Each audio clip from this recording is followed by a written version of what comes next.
Hello, it's Bill, the knee pain guru. Welcome to Monday, March 9th, 2020. Today we're going to talk about how to control emotions when your knee hurts. And this is this actually came up, the video that I did this past Thursday. It was around this topic, around how the mind and the emotions are directly connected to the physical experience of pain. I had a couple of questions around, well, how do you control the emotions when the knee pain hits? So this was the topic that we're going to cover today, which is why it's important to ask questions, leave comments, engage in the video. So over in the live chat, or if you're watching the replay, please ask your questions because I use them for future videos, and it's important to understand the entirety of what you're dealing with your knees. Because if you're just looking at the knee and you're just looking on a physical level, a lot of people are left, majority of people are left in a place of stuck in this hamster wheel of they're in pain, and then the pain doesn't get so bad, and then it gets worse, and they just don't know what to do. And in the meantime, they're over a period of time, the knee wears away, and then you need a knee replacement. So what can we do to begin to change that pattern? Make sure to give the video a thumbs up, like and subscribe to my channel, as well as turn on notifications for future videos as I do these twice a week on various topics that you leave in the comments section or in the live chat for those that are here. So, how to control your emotions when your knee hurts.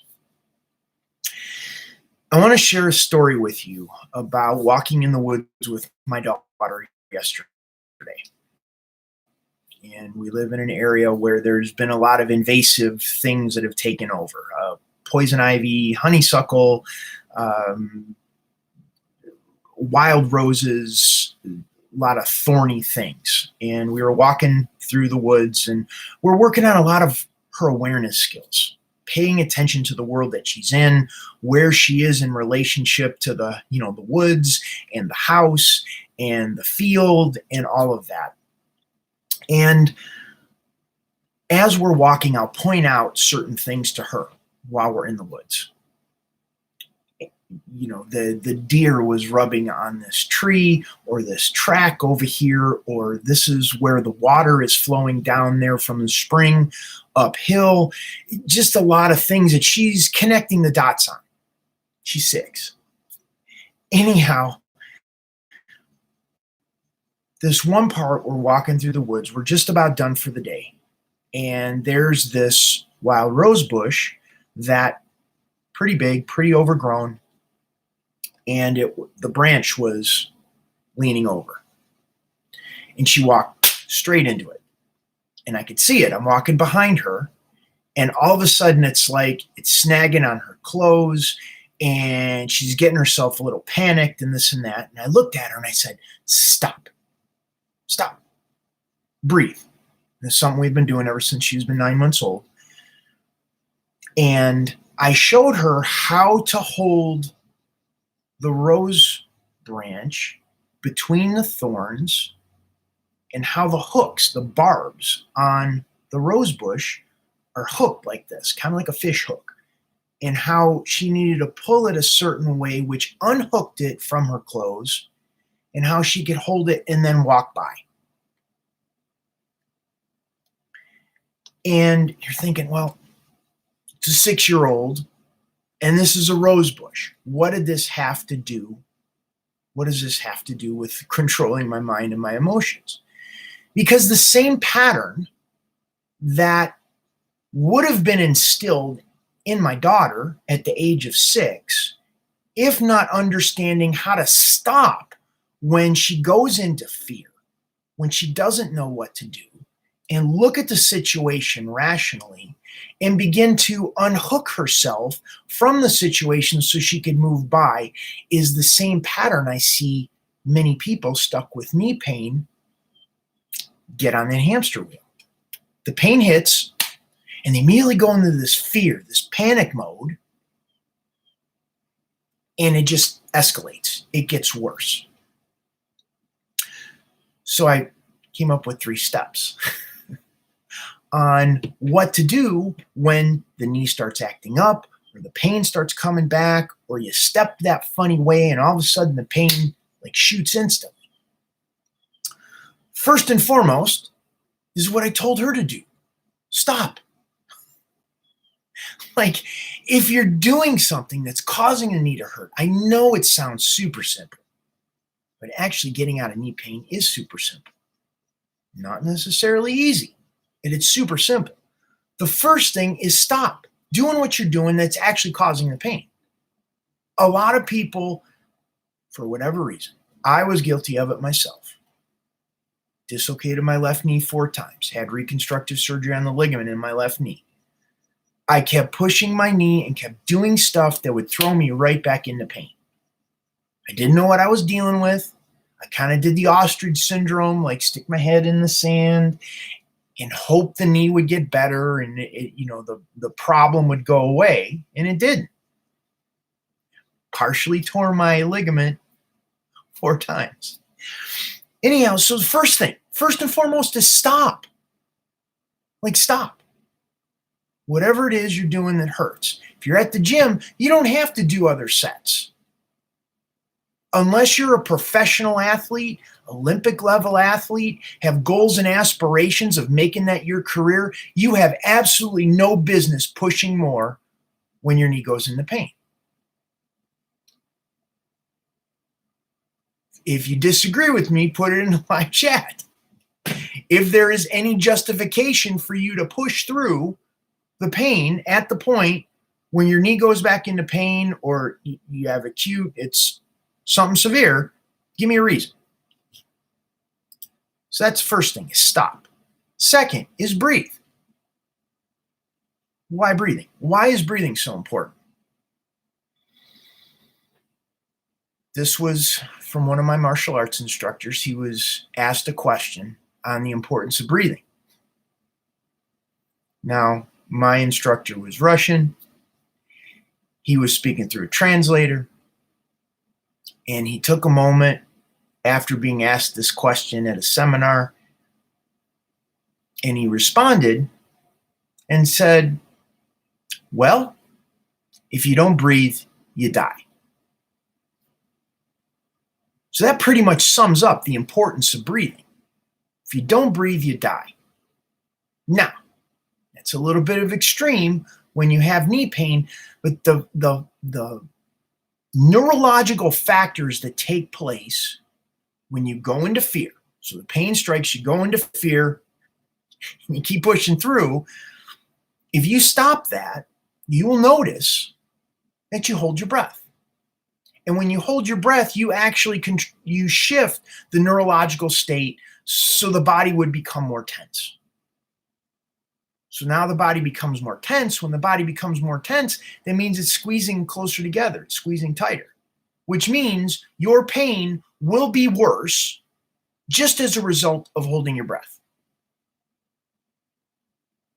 So we're trying to reverse this process of leading you down this road that is going to end up with the pain being worse. So you stop first. Quit doing what you're doing that's causing pain. 2, breathe. What also happens is when you breathe, now you're shifting to a calmer state. And your ability to think rationally, not out of this lower mind, 2-year-old level that's, keeping you pushing through, holding your breath, causing more pain. Now you're shifting into a place where you can think about your options. What resources do I have in the room? What resources do I have available to me to begin doing something to take care of what's going on in my knee? I know it sounds super basic. I know it sounds super simple. But these are the steps that I see people suffering with chronic pain screw up over and over and over again. And it throws them right back into pain. And they're like, well, I don't know what I do. I've tried everything. Nothing works to heal my knee pain. My knee's always in pain. It's always going to be worse. And they're going down this road of the doctor gave me this diagnosis and the physical therapist told me this. And they get in this panic mode that puts them right back into the place that they're trying so hard to get out of. So that's the second step. First step is stop. Second step is breathe. Third one is, what can you do right now to get your knee to feel better? Now, it could be as simple as, okay, I'm going to go take a shower and head back home. You're at the gym. Or you're out on a hike. I'm going to start heading back now. I'm not going to finish the complete 3-mile loop that I had set myself to do today. It could be, I'm just going to sit down here on this bench and rest for a couple of minutes. There's some simple and basic things you can do that you would think it's common sense. However, when we continue forward and when we stop breathing, we're not logically thinking. We're coming out of this very older, primal aspect of who we are that doesn't think things through, that isn't logical, that isn't rational. It's the 2-year-old that's throwing a temper tantrum. And now we're letting them take over this immature part of ourselves that ends up calling the shots and putting us down this path that is going to make the situation with the knee worse. This making sense? Anyone? Live chat. Ask your questions. Share what you have going on. I know it sounds super basic, super simple, but this is crucial. This is crucial in terms of moving forward. If you don't get this stuff, it doesn't matter who you're going to, who you're working with, who's there to support you. It's not going to get better. It's like wanting goldfish, but never getting a fish tank full of water to be able to take care of them in. It's the same thing with your knees. If you're continuing to do the things that are throwing your knee in pain, if you're holding your breath, and if you're not having the resources around you to take care of yourself, it's not going to get better. Okay. Once again, if you like the video, give it a thumbs up, like and subscribe to my channel, turn on notifications for future videos, leave your comments over here, share this video with your friends, your family members, your loved ones, the ones that are limping around in pain. Okay.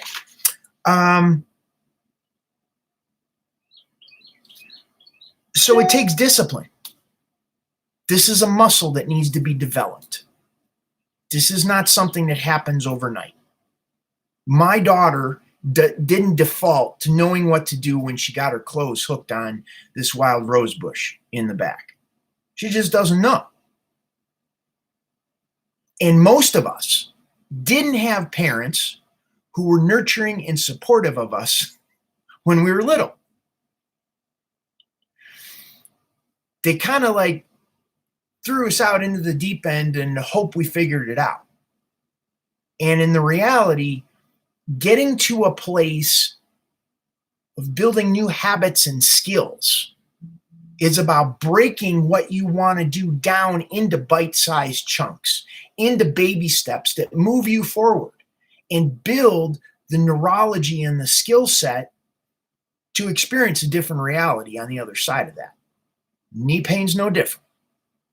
These are life skills that we were not taught, and that's okay. There's nothing we can do. We can't go back. We can only be present to what's going on in our life right now and move forward. Or not, which means you can keep doing the same things that is throwing you back into pain. You can keep exercising, thinking you're going to change the neurological pattern in your leg, which causes your knee to deteriorate more, dehydrate faster, and you're in pain. Anyhow, so it takes practice. It takes courage. It takes time. You got to break it up into baby steps, and you got to make sure you're supported by those around you, and someone that is able to take you from where you're at to where you would like to be. Okay. That's what I got for today. If you want to have like next step, like you're seeing this on YouTube for the first time, you're seeing me on YouTube for the first time, head over to my website, thekneepainguru.com, get on my newsletter list. If you've already received this email notifying you of these videos that I'm doing twice a week, then there's a link in the email for you to take action and get more help and support wherever you're at.